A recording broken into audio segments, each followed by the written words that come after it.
Building back better is the motto.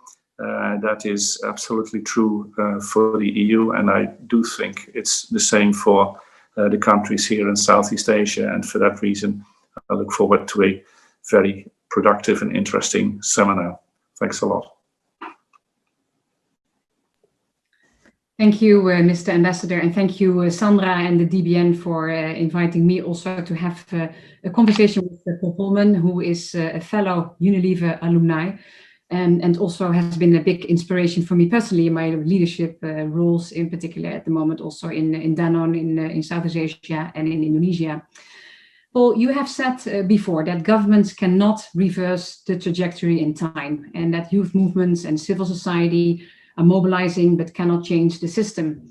Business is either part of the solution or part of the problem. Why do you believe companies are the key to the change that the planet is really needing from us? Well, thanks, Corine. Let me say first to everybody, Salamat siang, sutu tortamatan, berada di sini. It's an honor to be here and a pleasure to talk to you all in my favorite country, Indonesia. If I miss one thing because of the COVID crisis, is not having the ability to travel, and the many visits to the great 17,000 islands, well represented there by you guys right now, is one of the trips I definitely am missing. I also appreciate the importance of Indonesia and talking to you. Not only are you obviously one of the largest, the fourth largest country in population, about 270 million people, but what has attracted me more to Indonesia is not only our long ties and the fascination with the country itself, but you can really be the change in Southeast Asia. We have the ASEAN Pact, we have a population there that is well over 500 million, and you can be the catalyzer for change in a part of the world, frankly, that needs faster improvement. The people simply deserve it, and need to be, in fact, the leaders in sustainability and have an opportunity to leapfrog. And this is really what we need to talk about. Business has a key role to play from a very practical side, where we are today in the global world, if you want to, but also because they hold the key, I believe, to a great extent to many of the solutions that we're looking for. In most of the global world, if you want to, business is about 60% of the global economy. It's about right now 90% of the financial flows and job creation. So if we don't involve business in the solutions to drive to a greener, more inclusive economy, we will never get there. And actually, in most countries, it's actually the SMEs, the same in Indonesia. It's the small and medium-sized enterprises that make up about 95% of the global economy. 2 billion people employed by SMEs, and it's especially the SMEs that are now suffering. Vincent was talking about the importance of life and livelihoods, but it's estimated that about 20 to 30% of the SMEs are really under pressure and might go out of business. And that's obviously the first priority, to keep these companies afloat that employ so many people. In Europe, we're now going to the second lockout. This is the first day here in the UK, where I am currently, and that is just happening before Christmas. That will be another major shock to the system. So not only do we need to safeguard what we have currently and be very mindful of how we come out of it, but also then start to design things better. And this is where business comes in. I think one of the major challenges of COVID that we see right now is the job destruction. If you just look in Indonesia alone, 9 million people are out of a job. Globally, it's estimated that the equivalent of 500 million jobs are lost in terms of working hours. 100 million people more thrown into poverty. And that is really before we still see the full effects of this and still are in the midst of this crisis. Now that is disproportionately once more affecting the youth and women. And the bigger risk I see is obviously we have climate change and inequality, but it is this unemployment and exclusion that really puts to pressure again the social cohesion. And when we don't attack that actively altogether, we might see more populism or xenophobia or nationalism that we see now at the global level in many countries in the world, unfortunately. The reality of the situation is that our global governance is in a very difficult situation. That's, again, made to the foreground not only by the elections that we're all following in the US right now, but also by the response of our global governance to COVID, which absolutely was very, very disappointing, if I may say. 75 countries put restrictions in place for PPE materials. We saw the same happening in the food supply chain. Global cooperation, frankly, is next to none. The institutions that we have created since Bretton Woods have not adjusted to the times, but they're also being challenged.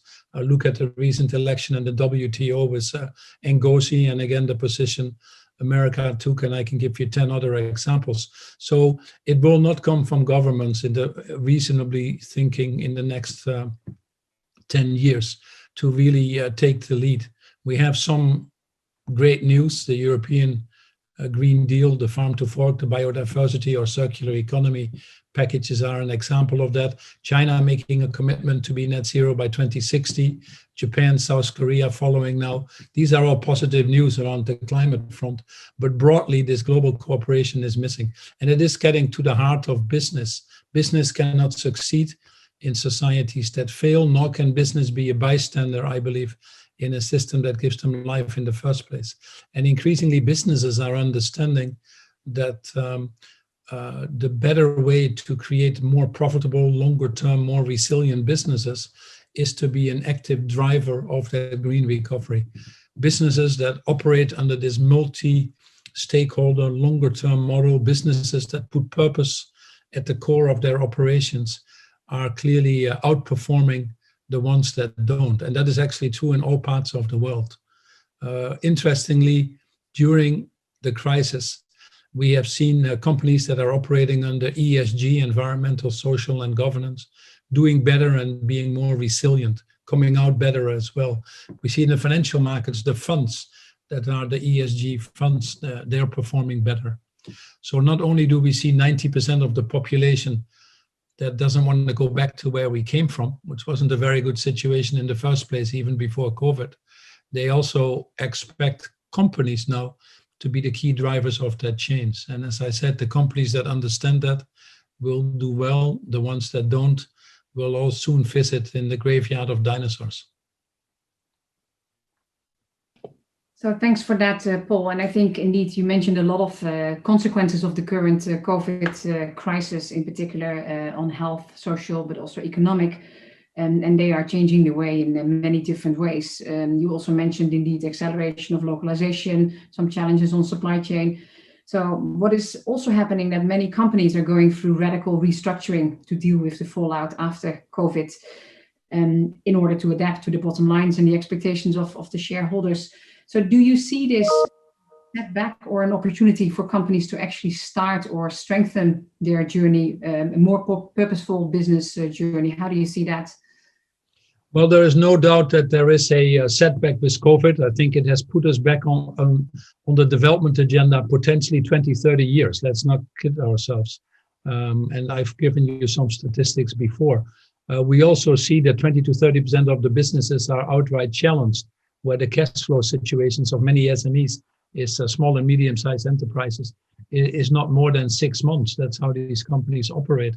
And you can see the pressures there. We also see it at the governmental level. Globally, we've spent about $12 trillion on just stabilizing these global economies, mainly in Europe and the US.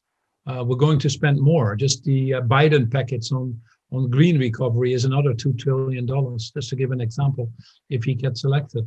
And many governments are running out of money. That is the biggest risk that we see. At the moment that we need to invest, that we need to support, about $5 trillion is needed to support the SMEs across the world. So the moment we need to invest, that everybody pulls back. So that is a big risk, and we should not underestimate that.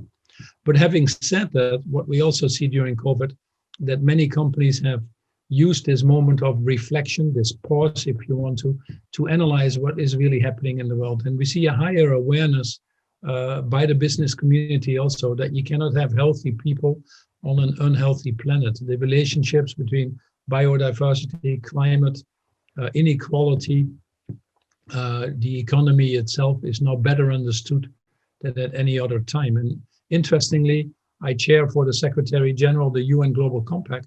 We've seen a higher increase in membership than at any other time, which is a little bit telling.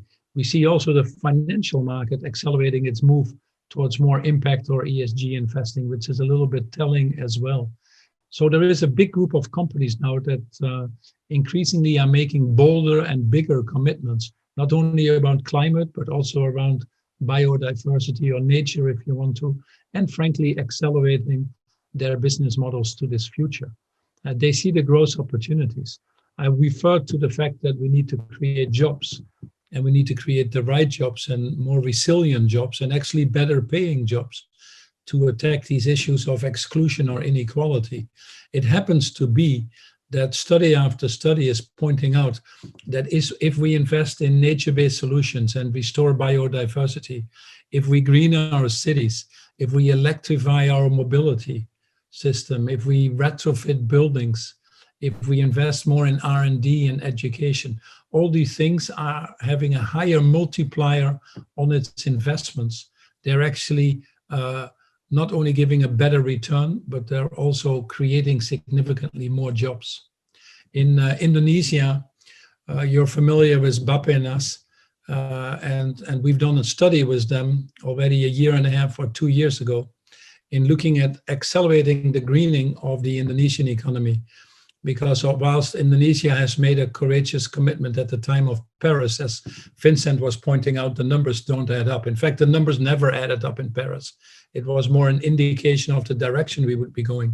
But Indonesia itself has to move its commitment up to get at least to a 45 to a 50% reduction by 2030. Interestingly, if Biden wins the US election, we will have most of the G20 countries making climate commitments. We will have about 60 to 65% of global emissions making net zero commitments by 2050.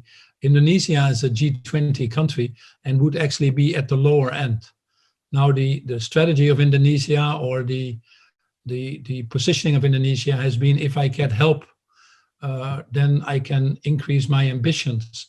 I think it's a little bit of a mix. The country itself needs to do more and we need to help them there. But we also, as a business community, need to be more actively involved in ensuring that we have supply chains that are deforestation free, in ensuring that we have alternative industries that provide livelihoods, which is absolutely important, in ensuring that we bring in new technology, especially around energy, and reduce Indonesia's dependence on coal.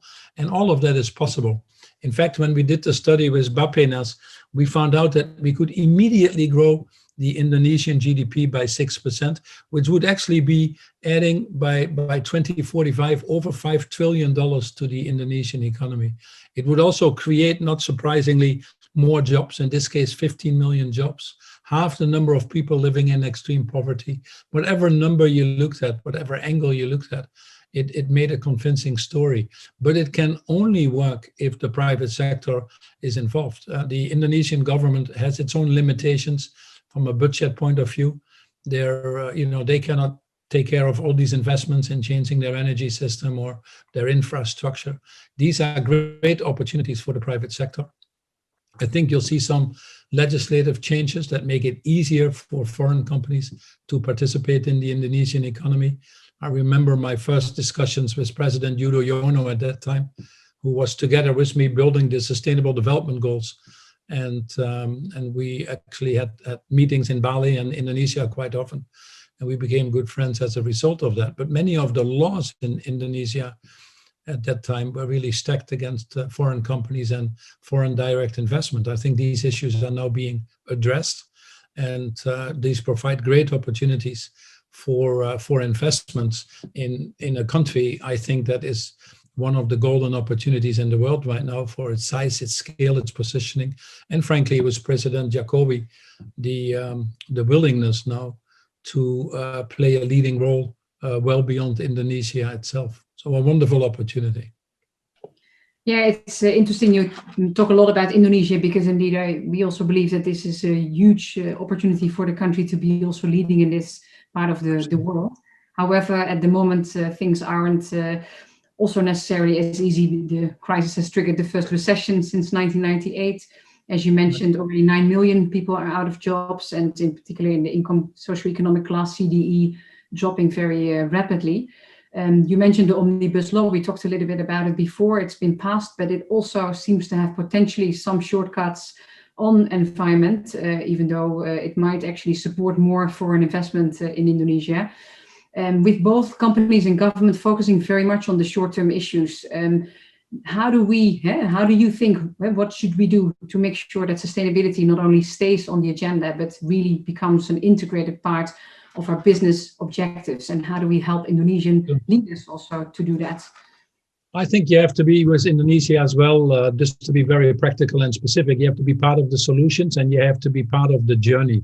It doesn't serve anything that we've seen from some of the more radical groups or extreme thinking that we need to stop this, we need to do that, and it becomes telling and preaching and absolute precisions. You know, this is a very complex country. We talked about the 17,000 islands, the many different histories that are being united. It's not an easy country to govern. And then you have the limitations of the rest of the world in terms of financial aid or what can be done right now with COVID. That puts an extra dimension of pressure on the system. And then you have the tension within the country itself in some of the other areas that need to be dealt with. So more than ever, we need people that believe in the long-term potential. And the world cannot function if we don't make these bigger countries work properly. And Indonesia has such an important part to play there, as I mentioned, in Southeast Asia. So you need to be a constructive part of the journey, and you need to understand the complexities that are there.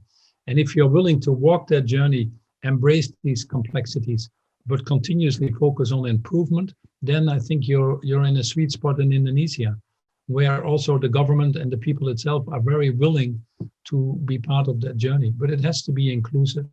It cannot be a one-way conversation. It has to be grounded on deep understanding of what the challenges there are, and genuinely wanting to help improve Indonesia, not being there just for your own self-benefit and sending your dividends home or doing things like that. No, it's constructing the country like we always operated under with Unilever. You know, when we wanted to show that you need to create jobs, you can have smallholder farmers do sustainable palm oil. We created, I put my fractionation unit in Indonesia.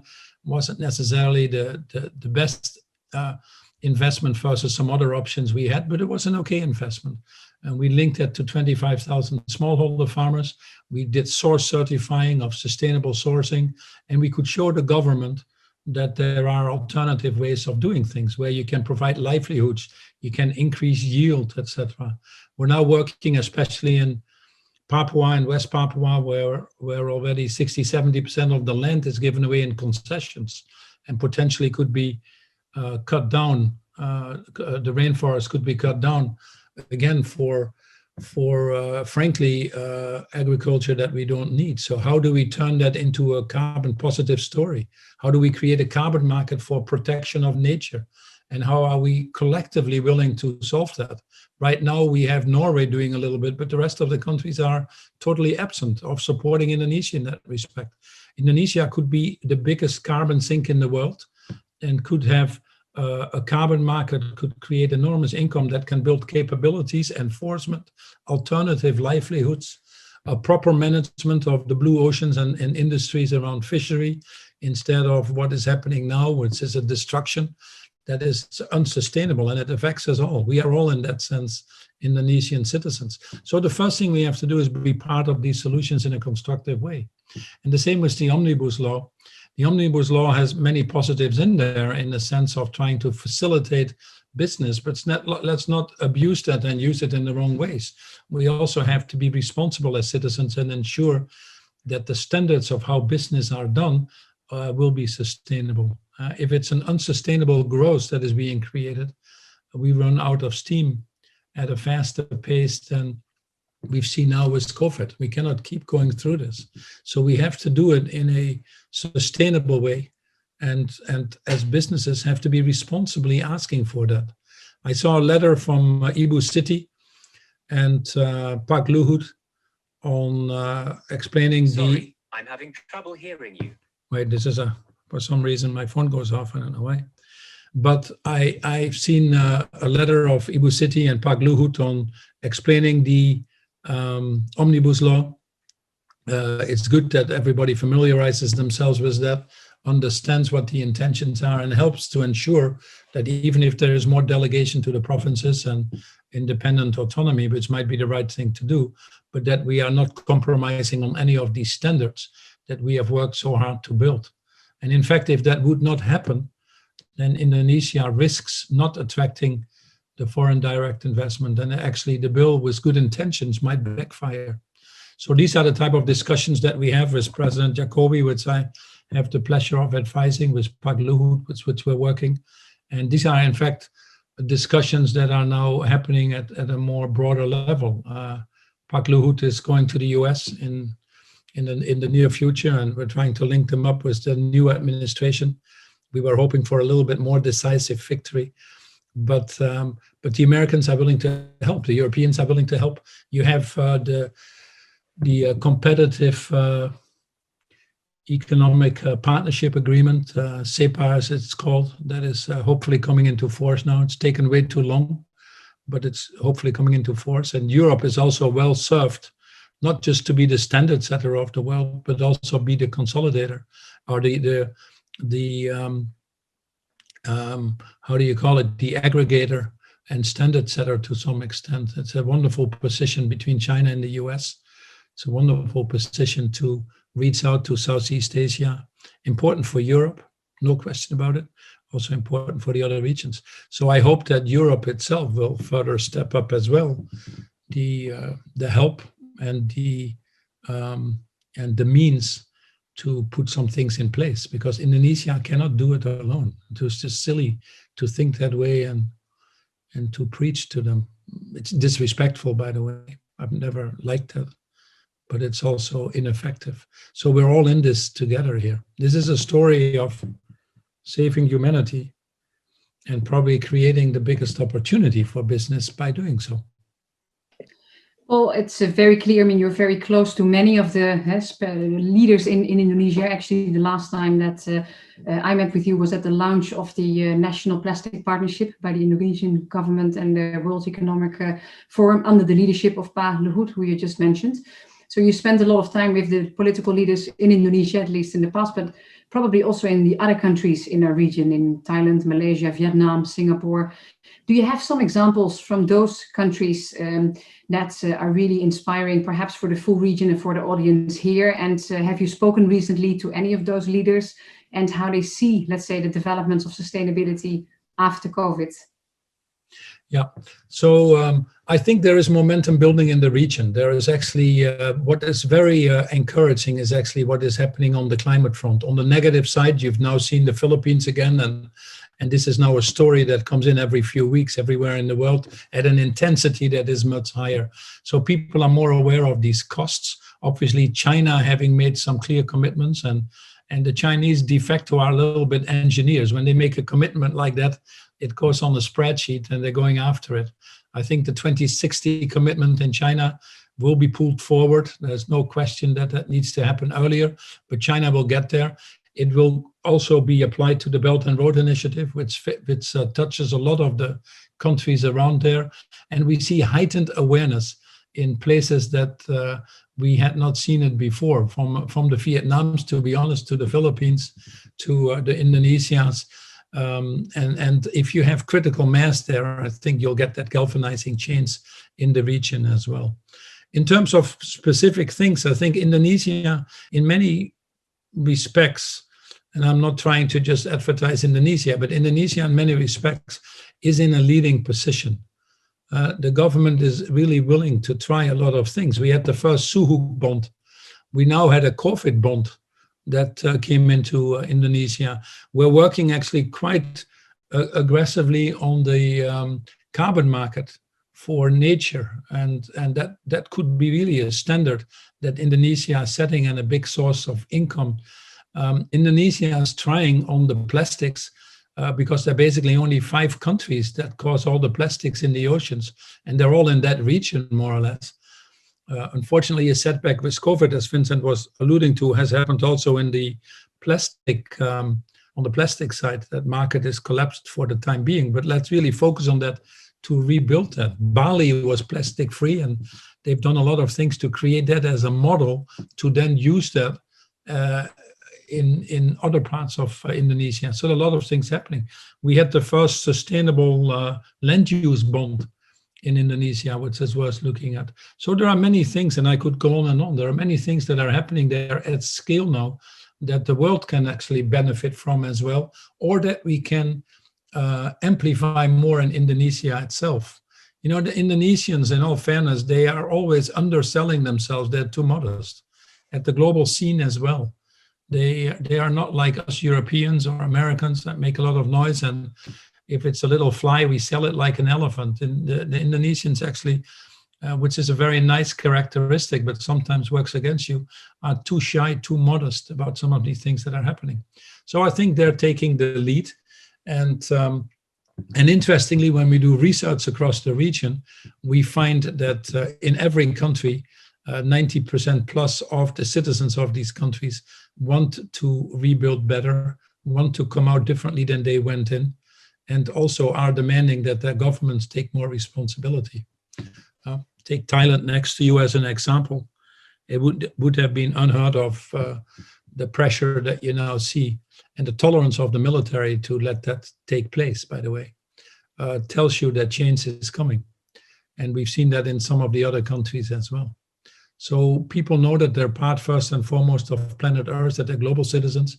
They know what is happening in other countries. They want their voices to be heard. They know that these systems in which they operate are either not functioning for them or are not sustainable to function long term. And increasingly, that pressure is building there as well.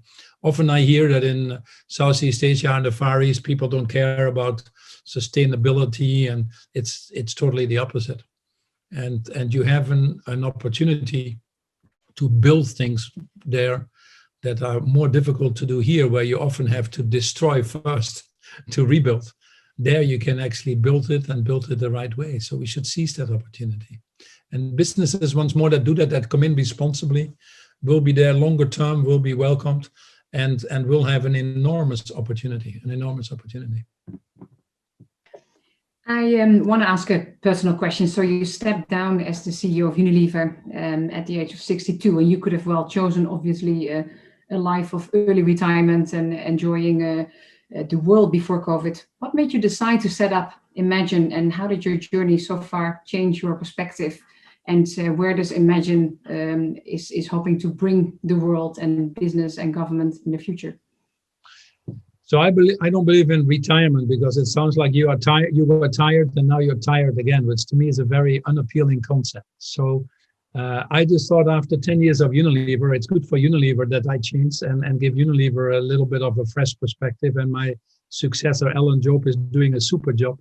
You can also see, if you run these companies very robustly, which I did in Unilever, for the longer term, multi-stakeholders, and put sustainability, if you call it that way, simply, and equitable growth at the core of the business, it's also very profitable. We were outgrowing the industry for 10 years, 300% shareholder return. But more importantly, it builds resilience. Alan Jope is able to make an announcement to put 1 billion into the supply chain to help the smaller companies when the banks, frankly, are failing that.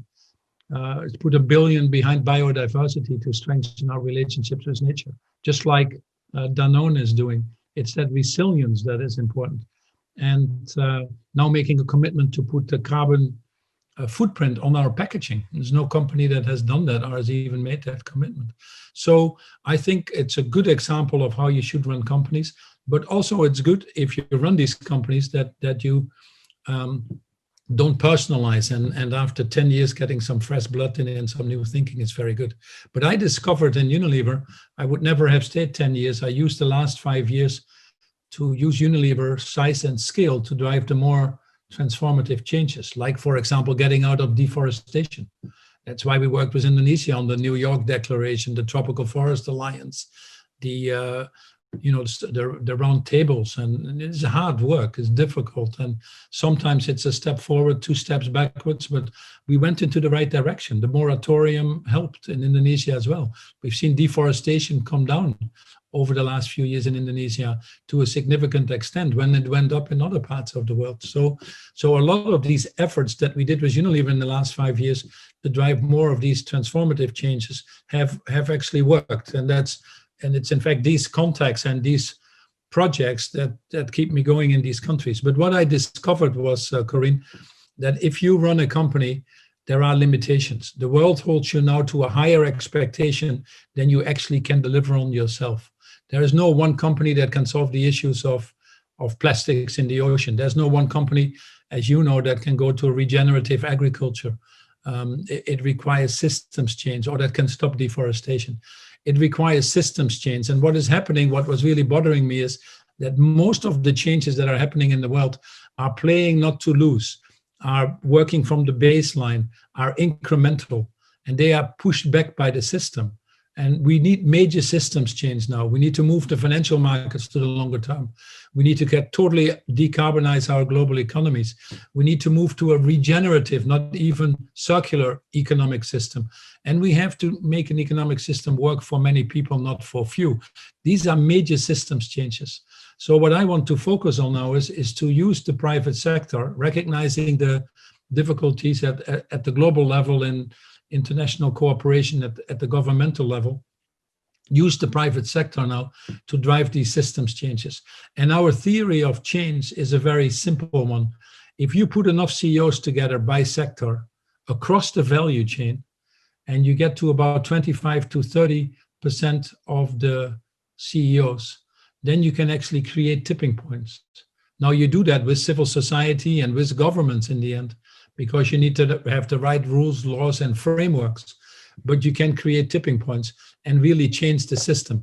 If I can give you an example that Vincent will like on agriculture, and you with Danone are very close to that, and Emmanuel Faber is part of our group with Imagine on the food. We've created this, by the way, for fashion, for finance, for food. We're looking at tourist and travel. So we're creating these industry verticals to drive these bigger changes. In food, we have the 30 biggest companies in the world across the value chain that we focused on, and Danone being obviously one of the more active leaders, especially when it gets to regenerative agriculture. Now, if you run a European, if you're Frans Timmermans and you're responsible for the implementation of the European Green Deal, then you get all these companies individually coming to you, telling you what's not working or what they individually want. Everybody else has an opinion about the labeling scheme. Everybody has their own definition on what regenerative agriculture means. Some think you shouldn't go to, organic farming is inefficient. Some think you need to use more pesticides. So everybody comes in Brussels and it's a soup. Frankly, all the member state countries also have their own objectives. We still haven't gotten rid of the common agriculture policy. There's a big difference between what we say we want to do in Europe and what the parliament was just voting for and want to keep in place. The numbers don't end up. So when you create a coalition like this of responsible business leaders, you see that because they are together, they become more courageous. We work on the dynamics with them. That is very important what we do. And then we work collectively. So now we go to France and say, okay, we all need a labeling system. And whilst we all have to compromise, because the perfect is the enemy of progress, if you want to, whilst we all need to compromise, we're going to work with you. We see some objections in individual countries. We're going to work with you to focus on these countries and overcome those so that we can implement. So collectively, we can actually achieve these tipping points far quicker and faster than we can do individually. So these are the bigger change efforts. In fashion, for the first time now, we have 68 companies together, about 35% of the fashion industry, and we're looking at regenerative cotton, a very destructive crop, single-use plastics, getting out of that, and we have more companies now in fashion signed up with science-based targets to the Paris Agreement of being net zero than any other sector. So that's what Imagine is trying to do. It's a foundation, and And what we're trying to do there is obviously now look at some other collectives that we can put together to get to that courageous leadership. Because ultimately the crisis we have is not a crisis of ignorance. It's not a crisis of not having the technologies or not having been able to anticipate it. You know, we've never been so forewarned about what is going to happen. We've never been so forearmed about what to do with it. But the crisis is really one of moral leadership. So what we're really trying to do with Imagine, create this pre-competitive space that deals with the future of humanity and create more moral leaders. And the impact I can have that way is infinitely bigger than what I could have in Unilever. And you mentioned courageous CEOs. I think on the website also you talk about brave CEOs. Now, I'm assuming that in this audience there's many leaders from large companies, small companies. I'm sure there's many brave CEOs in this audience. So how can they join your movement? Well, if you're in the industries that we are currently working, which is the fashion or food or tourist and travel, finance now, looking at the private equity industry as a starting point. We're looking at the pharma industry and putting a collective together there. If you're in one of those industries and you're right now at the right scale or size and you want to be part of that value chain initiative, then join us. We are a movement. It doesn't belong to anybody. It belongs to humanity. Our prime focus is that everything we do has to ultimately address the issues of climate change and inequality. And it's really driving the system change. And if you're willing to do that and be part of that, then obviously welcome. Well, that's and as you say, the website is imagine.org. So yeah, that is the best way to familiarize yourself. We'll share that with the audience after this call as well. So very inspiring and very encouraging. Very quickly back on youth. I think you mentioned that also earlier. I mean, youth movements are crucial, have been crucial also in the movements for climate change and pushing politics to change direction, and also encouraging and even pushing companies to be more environmental friendly and all of that. However, COVID also has had a huge impact on youth, and you were mentioning before that it's particularly women and youth that are suffering mostly from COVID. Even in Indonesia already 30 million kids are not having access to education for more than 6 months, and this is probably the same in many other countries of our region as well. Youth movements have been historically a force for change. How do you see that now? Do you think that is going to come back? And maybe on top of that, another question, are you in general optimistic or pessimistic about where we are now and what's going to come in the next few months and years? So those are two different questions. On the youth, I'm definitely optimistic in that sense to link them. But the youth is very important. 50% of the world population is below 30 years old, and they're going to be 100% tomorrow. So involving the youth now is absolutely a must. And there are many efforts going on to try to do that. They're more technologically savvy. They're more purpose-driven. They have more ownership of this world and the changes that are needed. So being an inclusive, ensuring that we have an inclusive building back better effort with a special focus on the youth. I've often said, don't give them a seat at the table, actually give them the table. And anytime we do, we are surprised. Most of the social enterprises that we see, or these SMEs that are coming up, are actually started by young people. And most of these creative solutions that we find, many in parts of the world that we often don't bother to look at, are probably incredible solutions that we can scale for impact. So absolutely important. Then the other thing that we've discovered indeed is that the COVID has brought to light the inequality that is in our system, the social failings, if you want to make this inclusive. It's the workers that we needed most were the worst paid. The people that get hit hardest by COVID got also hit hard by all the other things that we are failing to address. We see a disproportionate mortality rates around minority groups or indigenous tribes or Afro-Americans, and whatever you look at, it's women. So I hope it has helped us with this pause that we have to drive us a little bit to a higher level of moral consciousness to create more of these inclusive economies and also hold companies accountable. We are now able to put measures on things that we were not able to measure before. environmental and social things that we thought were a little bit abstract are now really tangible. And interestingly, the financial market is increasingly rewarding companies that also take a higher social responsibility, that work on this, what we call just transition to this fairer society. So it has to be absolutely important that we do that. I'm neither optimistic or pessimistic. I'm a prisoner of hope because, first of all, it's very important to realize that we don't have a choice. To go back to where we came from, it wasn't working either. Gender equality would have taken us 257 years before COVID. We were on a 3% trajectory with climate change. Inequality was going up in all countries in the world. It wasn't working before COVID. So we have an opportunity now. We either keep going as we're going and have a pandemic like this every 5 years. We've forgotten already about Zika, SARS, Ebola. These are things, as we continue to destroy nature, we are destroying ourselves.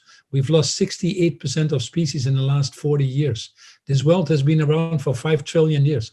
We've done more damage in the last 40 years than in the whole history of mankind. What gives us the right to do that? Another 1 million species are about to disappear from this world that are close to extinction. So we're on this, we can choose to be on this finite path and put in danger the future of our children and their children. And some of the billionaires flying off to space, that's why they're all investing there.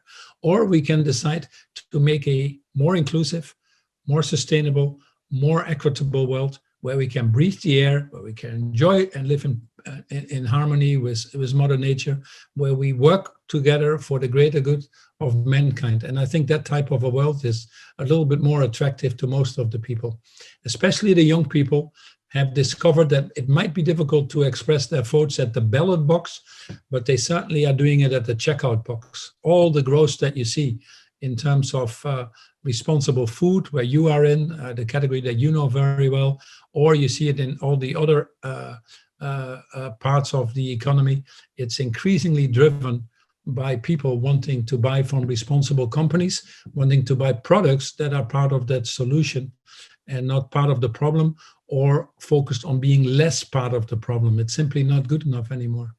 All businesses need to start thinking about two things, about becoming net positive or regenerative business models, which is not easy to do, but we cannot afford to be less bad.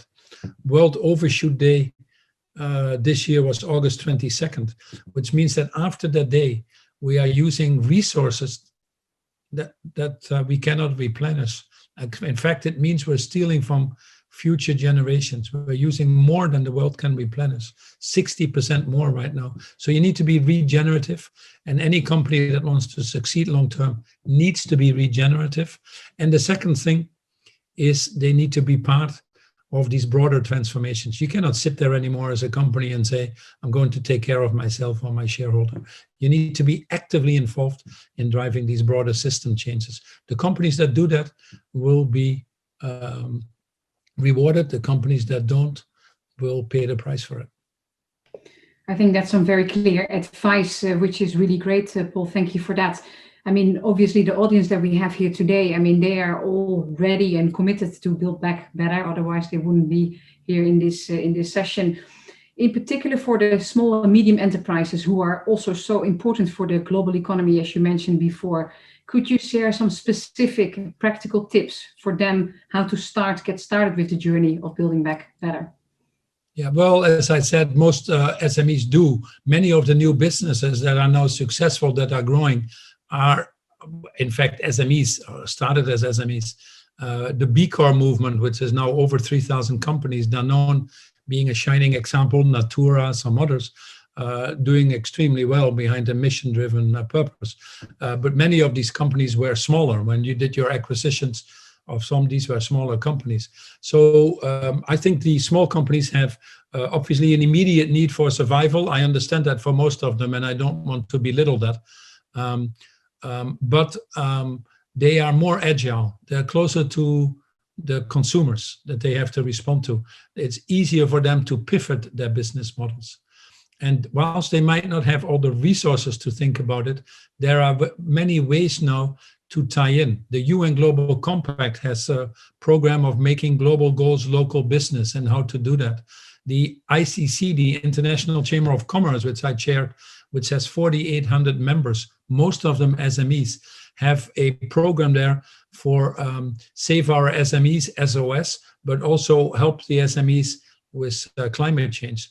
What you find is that if you familiarize yourself with some of that, you'll find new opportunities, you can cut costs, you'll be more relevant for the people that you serve, the customers that you have will probably be more interested in what you do, and bit by bit you pivot your business model. I'm always, in many of the SMEs, in 70% of the world now, you can get energy cheaper in green energy than in fossil energy. But the awareness of most of us is just not there. We're so busy with so many things to live in the here and now that we forget to take the space to discover what is actually possible. But if we spend a little bit of time there, join some of these organizations where you can create these capabilities or where you have that knowledge, and keep converting. And by the way, don't do everything at once. I know you cannot solve all these challenges, but if you have a 5 or 10 year plan, like we had in Unilever, you can do quite a lot and quite fast, and you will have immediate benefits in your business models for that. Restaurants, just take an example from Unilever itself, because big companies work with a lot of SMEs. Unilever was working with about 80,000 to 120,000 other companies. Many of them were SMEs. So we had programs there, our responsible supplier code, we called it, where we would help and build capabilities. But just a simple example, with our food solutions business that delivers food to the out-of-home segments, we were serving millions of restaurants. Restaurants are under incredible pressure, even more so with COVID. But the difference between being in business or going out of business for a restaurant was often the amount of food waste they had, which totally goes away from your margins and from your profitability. Working smartly with these restaurants one by one to think about their menus, to think about their operations, to think about the customer experience. We could cut food waste by 60, 70%. We did it because it was good for the planet and for humanity, but we actually, by doing so, kept these businesses alive and gave them livelihoods. So use some of that possibility that is in the value chain to bring in some of these practices and best learnings and make your businesses more robust in doing so.